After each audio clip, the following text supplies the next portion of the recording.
Hello dear students, welcome to my channel nucleus academy. আজকে আমরা ABTA life সায়েন্সে দেখো 1086 পেজের লাস্টের দিকে তুমি এবিটিএর ওভারঅল যে সেট, সেখান থেকে যে 2 মার্কসের সাজেশনগুলো রয়েছে সেই কোশ্চেনগুলো আমরা সলভ করব।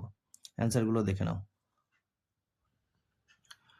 প্রথম কোশ্চেন দেখো 3.1 এর ওখানে উদ্ভিদের সংবেদনশীলতার উদাহরণ দাও। তো এটা আমরা পারবো। দেখো দেখে নাও উত্তরগুলো কিভাবে, ধরনগুলো শুধু দেখো কিভাবে লিখবে। এবার তুমি হচ্ছে বই থেকেও তুমি নিতে পারো, চাইলে হচ্ছে তুমি একটু পজ করে দেখতে পারো। পরের কোশ্চেন দেখো, ট্রপিক ও ন্যাস্টিক চলনের পার্থক্য লেখো। এবার বিষয়বস্তু কিন্তু উল্লেখ করা থাকবে, কোশ্চেনে কিন্তু এইভাবে উল্লেখ করা থাকবে। আমরা এইভাবে বাঁদিকে বিষয় দেব, তারপর ট্রপিক চলন, ন্যাস্টিক চলন যেভাবে পার্থক্য করি, কিন্তু অবশ্যই বিষয়টা কিন্তু তোলা থাকবে। পরের প্রশ্ন দেখো, হরমোন ও স্নায়ুতন্ত্রের সাদৃশ্য ও বৈসাদৃশ্য লেখো। এটা কিন্তু খুব ইম্পর্টেন্ট এবছরের জন্য, এটাও ভালো প্রশ্ন। এবার হচ্ছে এখানে সাদৃশ্য বলেছে আর বৈসাদৃশ্য, তো এভাবে তুমি হচ্ছে করবে যে সাদৃশ্য, হরমোন স্নায়ুতন্ত্র উভয় দেহের সমন্বয় সাধন করে, শরীরের বিভিন্ন অঙ্গের কাজ নিয়ন্ত্রণ করে, উল্লেখ করে দিয়েছি। আর পরের পয়েন্ট দিয়ে হরমোন ও স্নায়ুতন্ত্র উভয় উদ্দীপকের প্রতি প্রতিক্রিয়া ঘটায়, এখানে উল্লেখ করা আছে বাইরের বা ভেতরের পরিবর্তনে সাড়া দেয়। এবার তুমি তোমার মতন গুছিয়ে লিখতে পারো, তবে পয়েন্ট ভিত্তিক গেলে কিন্তু অ্যান্সারটা খুব সুন্দর লাগে দেখতে। আর খাতায় যত পরিষ্কার পরিচ্ছন্ন থাকবে 2 মার্কসে কিন্তু ফুল মানে 2 এ 2 পাওয়া যায়, সেইভাবে আমরা উত্তরগুলো কিন্তু লিখব। পরে বৈসাদৃশ্য অর্থাৎ পার্থক্য আকারে, এটা তুমি বই থেকেও করতে পারো। এবার অনেক সময় কি করে, পার্থক্য দেখবে পয়েন্টগুলো উল্লেখ করা থাকে, প্রতিক্রিয়ার গতি কিংবা উৎস এভাবে উল্লেখ করা থাকে, বা প্রভাবের স্থায়িত্ব, তো আমরা পয়েন্টগুলো কিন্তু এইভাবে করব। একটু পজ করে দেখে নেবে, আমি পরপর এখন অনেক কোশ্চেন আছে, মিনিমাম এটা 50টা আমি সলভ করে দিচ্ছি আজকে। বাকি আর পয়েন্ট দেখো, প্রভাবের পরিধি, পরিবহনের মাধ্যম কিভাবে পরিবাহিত হচ্ছে, পরিণতি, হরমোন ক্রিয়ার পর ধ্বংসপ্রাপ্ত হয়, আমরা সবাই জানি স্নায়ুতন্ত্র ধ্বংস হয় না, এভাবে আমরা কিন্তু পয়েন্ট ভিত্তিক যাব। পরের কোশ্চেন দেখো, জিব্বেরেলিন কিভাবে বীজের অঙ্কুরোদ্গম ও দৈর্ঘ্য বৃদ্ধি ঘটায়। এটাও ভালো প্রশ্ন। এখানে জিব্রেলিনের ভূমিকা, এখানে কিছু এক্সট্রা পয়েন্ট করা আছে। হ্যাঁ, বীজ জলে ভিজলে ভ্রূণ থেকে জিব্রেলিন নিঃসরিত হয়, এটি বীজের এন্ডোস্পার্মের অ্যালিউরন স্তর, এটা কিন্তু বইয়ে পাবে না, তো অ্যালিউরন স্তরকে উদ্দীপিত করে। এটা ধরে নাও বীজের বাইরের দিকে একটা অ্যালিউরন স্তর থাকে পাতলা, আর যার মধ্যে অ্যালিউরন স্তর অ্যামাইলেজ নামক এনজাইম তৈরি করে, অর্থাৎ উৎসেচক তৈরি করছে, আর এটা কিন্তু সক্রিয় করে তোলে, অঙ্কুরোদ্গম ঘটাতে সাহায্য করে। এগুলো লিখতে পারো, আর যদি মনে করো না খুব কঠিন লাগছে তাহলে তুমি বইয়ের পয়েন্টটা নিতে পারো, ঠিক আছে। শুধু আমি এখানে তোমাদের একটু বুঝিয়ে দিচ্ছি যে কিভাবে আমরা 2 মার্কসের অ্যান্সারগুলো সাজিয়ে গুছিয়ে লিখবো, খাতাটা কিভাবে পরিষ্কার পরিচ্ছন্ন করা যায়। পরের প্রশ্ন দেখো, হৃৎপিণ্ড ও লোহিত কণিকার উপর থাইরক্সিনের প্রভাব, এটাও আমাদের বইয়ের একদম উত্তর তুমি লিখতে পারবে। তাছাড়া এইভাবেও 1+1 কোশ্চেন কিন্তু, আর মার্ক দেখে ঠিকভাবে অ্যান্সারগুলো করবে। দেখো পরের প্রশ্নগুলো একটু দেখে নাও। গ্যাংলিয়া সাইন্যাপস শব্দ দুটির ব্যাখ্যা বলেছে। 3.7 এ উদ্ভিদের পার্শ্বমুকুল বার্ধক্য বিলম্বিত করতে সাইটোকাইনের ভূমিকা। এগুলো তোমরা নিজেরা শুধু একবার দেখো, তাহলে প্রশ্ন অনুযায়ী বইটা না হলে পাশে রাখো, আর একটু পজ করে করে একটু উত্তরগুলো খাতায় পারলে নোট ডাউন করে নাও। তারপরে 3.8 এ দেখবে জননগ্রন্থি থেকে হরমোন ক্ষরণে জিটিএইচ এর ভূমিকা, ঠিক আছে। দেখো অ্যান্সারগুলো 2 মার্কসের মতন করেই কিন্তু লেখা হয়েছে। 3.9 ইনসুলিন ও গ্লুকাগন পরস্পর বিরোধীভাবে কাজ করে, অর্থাৎ পরস্পর বিপরীতধর্মী হরমোন, এটাও কিন্তু ভালো প্রশ্ন, একটা শর্ট কোশ্চেন আকারেও কিন্তু আসতেই পারে। ইস্ট্রোজেন ও প্রজেস্টেরনের ভূমিকা, সবচেয়ে ভালো প্রশ্ন, মানে ভিভিআই, এটা একদম মানে মনে রেখো, দরজায় ঘন্টা বাজার শব্দ শুনে তুমি যেভাবে দরজা খুলবে সেই স্নায়বিক পথটি দেখাও। মানে খুব শর্ট অ্যান্সার করব না, পারলে উল্লেখ করে দেবো, এই যে এইভাবে উদ্দীপনা, শব্দ, রিসেপ্টর কোনটা বলছি, সেন্সরি নিউরন কিভাবে কাজ করছে, পুরো ইফেক্টর অবধি। এখানে তুমি ইফেক্টরের পর আরেকটা তুমি উল্লেখ করে দেবে সাড়া প্রদান, ঠিক আছে। অর্থাৎ গিয়ে তো দরজাটা খুলছি আমরা যখন, উদ্দীপনা মানে দরজায় ঘন্টা বাজার শব্দ শুনে তুমি যেভাবে দরজা খুলবে, তো শেষে সাড়া প্রদান হচ্ছে, তো এটা আমরা পয়েন্ট দিতেই পারি, সবচেয়ে আরো ভালো হয়ে যায় অ্যান্সারটা।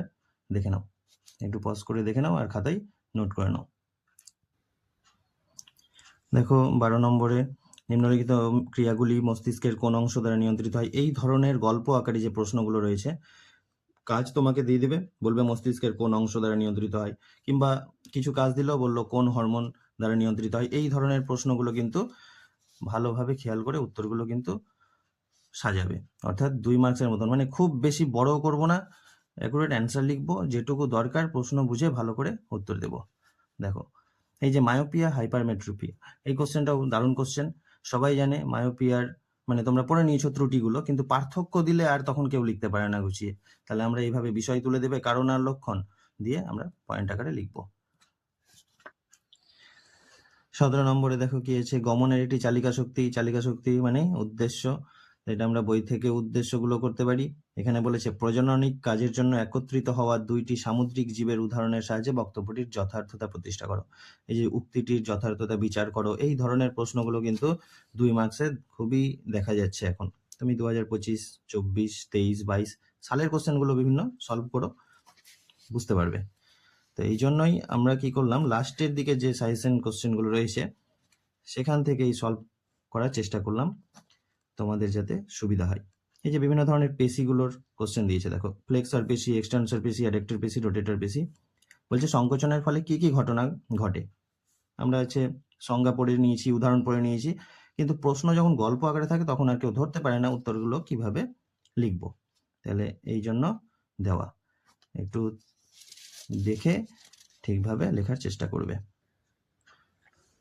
মাছের গমনে মায়োটম পেশির ভূমিকা, এটা তো ভালো কোশ্চেন একটা, ঠিক আছে, এটা বই থেকে নিয়ে নেবে, আমি টেক্সট বুক উল্লেখ করে দিয়েছি, একদম পুরো বইয়ের সেম সেই ভি আকৃতির মায়োটম পেশি উল্লেখ করো ভূমিকাগুলো। নিম্নলিখিত বৈশিষ্ট্যের ভিত্তিতে অটোজোমাস সেক্স ক্রোমোসোমের পার্থক্য। দেখো পার্থক্য বলেছে, নিজের খেয়াল খুশি মতন কিন্তু পার্থক্য লিখলে চলবে না, কারণ এখানে উল্লেখ করে দিয়েছে প্রকৃতি আর সংখ্যা। তাই দেখো বৈশিষ্ট্য প্রকৃতি আর সংখ্যা এইভাবে উল্লেখ করব, তবে কিন্তু 2-এ 2 পাওয়া যাবে, এগুলো একটু খেয়াল রেখো। তারপর কোষ বিভাজনে সেন্ট্রোজোম ও রাইবোজোমের ভূমিকা, এটা আমরা ক্লাস 8 থেকে পড়ে আসছি। সেন্ট্রোজোম প্রাণী কোষ বিভাজনে সাহায্য করে। এখানে আমরা একটু বেমতন্তু গঠনের কথা উল্লেখ করব, যেহেতু বিভিন্ন দশাগুলো রয়েছে মাইটোসিসের। রাইবোজোম প্রোটিন ফ্যাক্টরি বলা হয়, তার মানে কি প্রোটিন সংশ্লেষে মুখ্য ভূমিকা পালন করবে।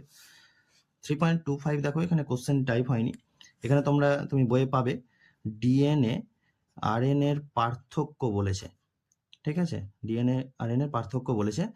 তো দুটো পয়েন্ট উল্লেখ করে দিয়েছে, একটা 5C যুক্ত শর্করা আর একটা বলেছে পিরিমিডিন ক্ষারক।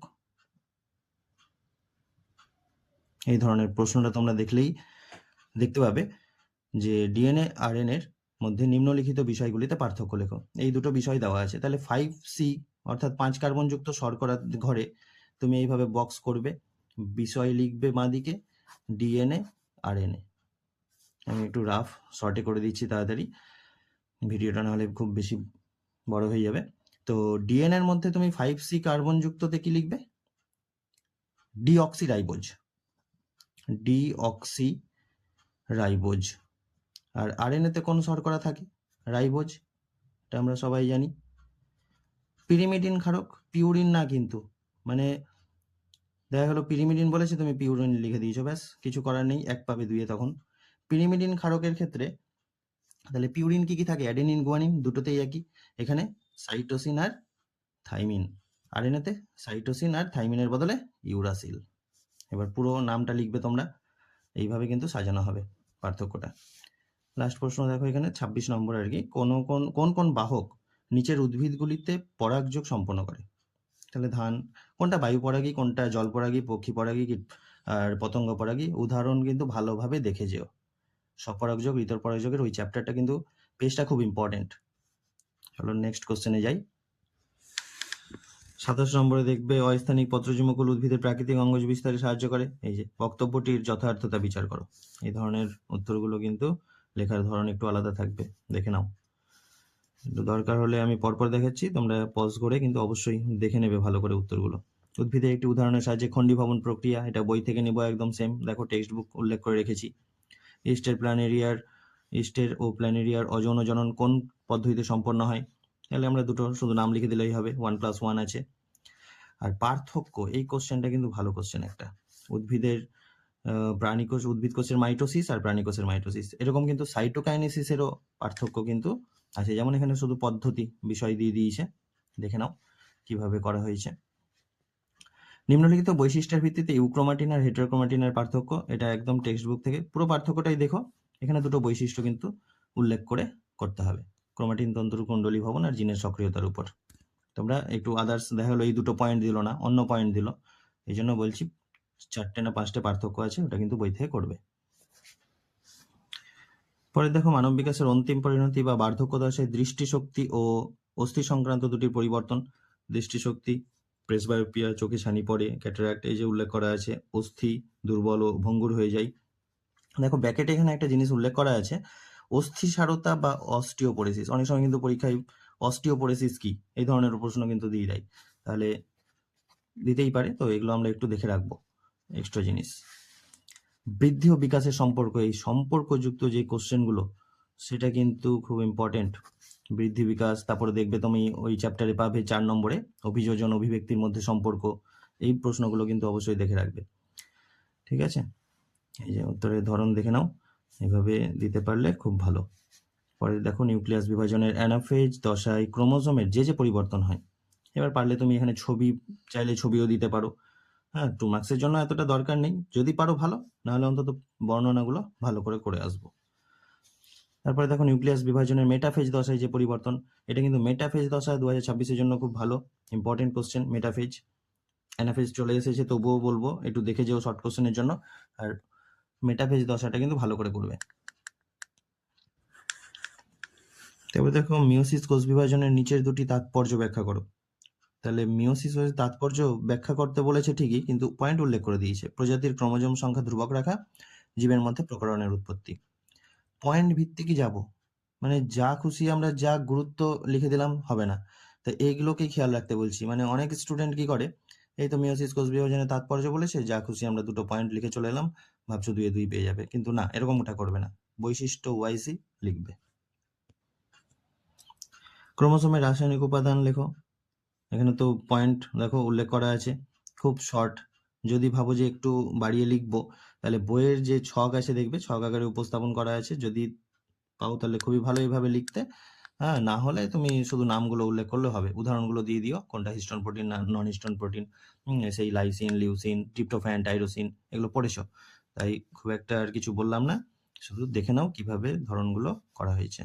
টেলোমিয়ার, কাইনেটোকোর কাকে বলে, হ্যাঁ এই কোশ্চেনটা কিন্তু খুব ভালো ইম্পর্টেন্ট কোশ্চেন। স্বপরাগযোগ অপেক্ষা ইতর পরাগযোগ উন্নত কেন, দারুণ কোশ্চেন একটা। তারপরে মানুষের মধ্যে বংশানুক্রমিকভাবে সঞ্চারিত দুটি প্রকরণের উদাহরণ, এটাও দেখবে মিডিলেট মানে অন্যান্য সেটগুলোতে লাইফ সায়েন্সে প্রচুর বার আছে এই কোশ্চেন। আর এটাও আগে যেটা বললাম, স্বপরাগযোগ অপেক্ষা ইতর পরাগযোগ উন্নত কেন। চলো চলে আসি 41 নম্বর, বংশগতি সংক্রান্ত পরীক্ষা নিরীক্ষার জন্য মেন্ডেলের মটর গাছ নির্বাচনের দুটি কারণ, সবাই জানি আমরা। তারপরে দেখো বাবা বর্ণান্ধ মাতা সম্পূর্ণ স্বাভাবিক হলে তাদের ছেলে মেয়েদের মধ্যে কত শতাংশ বর্ণান্ধ হতে পারে, তার সম্ভাবনা যুক্তি সহ বিচার করে লেখো। দেখো অ্যান্সার এখানে ফাঁকা রেখেছি, তোমরা এটা নিজেরা করবে, তোমরা চেকার বোর্ড, ক্রস এগুলো সবই পারো, কিন্তু এক্ষেত্রে যেটা ভুল হয় ছেলে মেয়েদের, উত্তরটা লেখার সময় কিন্তু তারা গুছিয়ে লিখতে পারে না যে কি জানতে চেয়েছে, ক্রস করে চলে আসে কিংবা চেকার বোর্ড দেখিয়ে চলে আসে। এখানে আগে দেখবে যে কি বলতে চেয়েছে, কত শতাংশ বর্ণান্ধ হতে পারে ছেলে মেয়েদের মধ্যে, কখন মোট সন্তান বলছে, কখন শুধু কন্যা সন্তান বলছে, কখন পুত্র সন্তান বলছে, এটা কিন্তু খুব খেয়াল করে করবে। তা বাবা বর্ণান্ধ বলেছে, তার মানে কি এখানে হচ্ছে পিতার ক্ষেত্রে বর্ণান্ধ, তাহলে এটা দেবে। তারপর মাতা সম্পূর্ণ স্বাভাবিক, তা মাতা তুমি সম্পূর্ণ স্বাভাবিক মানে দুটো C+ এরকম, ব্যাস। এবার তুমি চেকার বোর্ড উপস্থাপন করো, ক্রস করো, কোনো ব্যাপার না। যদি কিন্তু প্রশ্নতে যদি উল্লেখ থাকে যে চেকার বোর্ডের মাধ্যমে দেখাও, তাহলে কিন্তু চেকার বোর্ডের মাধ্যমেই দেখাবে, আর যদি বলে ক্রস, তাহলে ক্রস করে এরকম ভাবে দেখাবে, এটা কিছু বলার নেই, পেরে যাবে। যদি কোনো সময় অসুবিধা হয় কোনো কোশ্চেনে, তাহলে অবশ্যই কমেন্ট করো, আমি নেক্সট ভিডিওতে না হলে সলভ করে দেওয়ার চেষ্টা করব। তারপর বংশগতি সম্পর্কিত নিচের শব্দ দুটি ব্যাখ্যা করো। অ্যালিল, লোকাস, আমরা শর্ট কোশ্চেনে প্রচুর পেয়েছি, এটা যদিও 2025-এ এসেছে একটা কোশ্চেন, তো তাতে কোনো যাই আসে না, আমাদের করতেই হবে কিছু শর্ট কোশ্চেনের জন্য, দেখো ভালো করে। তারপরে অসম্পূর্ণ প্রকটতার ক্ষেত্রে ফিনোটাইপিক জিনোটাইপিক অনুপাত অভিন্ন হয়, যথার্থটা প্রমাণ করো। 1:2:1 হয় আমরা জানি, কিন্তু কেন বা প্রমাণ করতে বলছে, যথার্থতা বিচার করতে বলছে, তখন কিন্তু উত্তরের ধরনটা এরকম হবে। মেন্ডেলের সাফল্য লাভের কারণ সংকলন, দেখো পরপর একটু প্রশ্নগুলো একটু দেখে নাও। দেখো তারপরে মটর গাছের উপর কাণ্ডের দৈর্ঘ্য, বীজের আকার এই বৈশিষ্ট্য নিয়ে সম্পাদিত দ্বিসংকর জননের পরীক্ষায় F2 জনুতে 9টি দীর্ঘ ও গোলাকার বীজযুক্ত মটর গাছ উৎপন্ন হয়। দেখো এখানে দৈর্ঘ্য আর আকার, এখানে কিন্তু হলুদ গোলাকারের কোনো গল্প বলেনি, হলুদ গোলাকারের কথা বলেনি। আমাদের বইয়ে যেটা করা আছে সেটা ওয়াই আর এটা দিয়ে, তো তাহলে এরকম টাইপ। তো আমরা এখানে দীর্ঘ গোলাকার বলেছে, তাহলে দৈর্ঘ্যটাকে তখন টি দিয়ে লিখবে। হ্যাঁ, এই যে দেখো উপরে যে উদাহরণগুলো দিয়েছি এরকম, তাহলে টি টি আর আর এইভাবে। তাহলে 9টি বলেছে, তুমি ওখানে যে ফিনোটাইপ জিনোটাইপ অনুপাতে 9:3:3:1 এরকমটা তুমি পাবে, দেখবে। তো ওখানে আমরা শুধু 9 ভাগ, এটা 4 প্রকারের আছে, 1 2 2 4। তো এটা জিনোটাইপের ক্ষেত্রে বললাম, এটা ফিনোটাইপ। এইবার বাঁদিকে যে লেখাগুলো সেটা কিন্তু তোমাকে কিন্তু পরপর 9টা লিখতে হবে। আচ্ছা, না হলে তোমাকে আমি দেখিয়ে দিচ্ছি, একবার দেখে নাও। তা তোমরা দেখতেই পাচ্ছ, দেখো বইয়ে যে 9 দেখো ফিনোটাইপ অনুপাত, মানে এখানে হলুদ গোলাকার আর ওখানে দীর্ঘ গোলাকার দেওয়া হয়েছে। তা সেটা বুঝে তোমরা কিন্তু অ্যান্সারগুলো করবে। এটা দেখে নাও, এই যে আমরা এই কটা কিন্তু লিখতে হবে, অর্থাৎ এখানে 4 প্রকার, তো এটাই তুমি ভাগ করে, যেমন এখানে 4 আছে তো এটা 4 বার লিখবে, টোটাল 9টা হবে মোট কথা। ওই জন্য আমি অ্যান্সার কিন্তু ওখানে আর করিনি, জাস্ট দেখিয়ে দিলাম তোমাদের, এটা বুঝে কিন্তু পরপর লিখবে। ওয়াই এর জায়গায় টি হবে। এই যে দেখো আবার উত্তর ফাঁকা রেখেছি। একজন হিমোফিলিয়ার রোগের বাহক মহিলা একজন হিমোফিলিক পুরুষকে বিবাহ করলেন, তাদের কন্যা সন্তানদের হিমোফিলিয়ার আক্রান্ত হওয়ার সম্ভাবনা কতখানি? দেখো আগেরটাতে কিন্তু মোট সন্তানদের মধ্যে ছিল, ছেলে মেয়েদের মধ্যে বলেছিল, এবার শুধু কন্যা সন্তান। তাহলে হিমোফিলিয়ার রোগের বাহক মহিলা, তাহলে বাহক মহিলা যদি হয় তাহলে নিশ্চয়ই একটা বড় হাতের এইচ, একটা ছোট হাতের, এটা বাহক আমরা জানি, বাহক জিন। আর একজন হিমোফিলিক পুরুষ, তার মানে এই এক্স ছোট হাতের এইচ দেবো, ওয়াই। এবার তুমি হচ্ছে যদি চেকার বোর্ডের মাধ্যমে করতে চাও করবে, যেটা আছে ক্রস দিয়ে বুঝিয়েছিলাম এগুলো শর্ট কোশ্চেনে, আগের ভিডিওগুলো যদি দেখে থাকো তাহলে অবশ্যই তোমরা বুঝতে পারবে। আর তোমরা এটা এতদিনে নিশ্চয়ই শিখেও গেছো। তো কন্যা সন্তানদের মধ্যে কত হচ্ছে তোমরা অ্যান্সারটা করে আমাকে কমেন্ট বক্সে জানাও।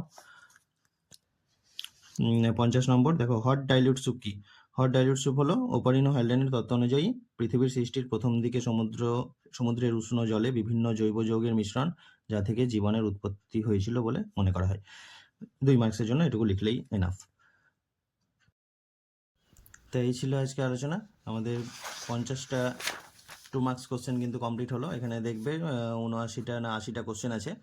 তো আমরা 50টা সলভ করেছি। এটা কিন্তু তোমাদের পার্ট 1, এরপরে আসতে চলেছে পার্ট 2। তাই ভিডিওটি ভালো লেগে থাকলে অবশ্যই লাইক করবে, বন্ধুদের মাঝে শেয়ার করো, চ্যানেলটিকে সাবস্ক্রাইব করবে, আর পাশে থাকা বেল আইকনটি অবশ্যই ক্লিক করে রেখো, কারণ পরবর্তীতে ভিডিওর নোটিফিকেশনগুলো যাতে তোমাদের কাছে খুব তাড়াতাড়ি পৌঁছে যায়। তো চলো, দেখা হচ্ছে পরের ভিডিওতে।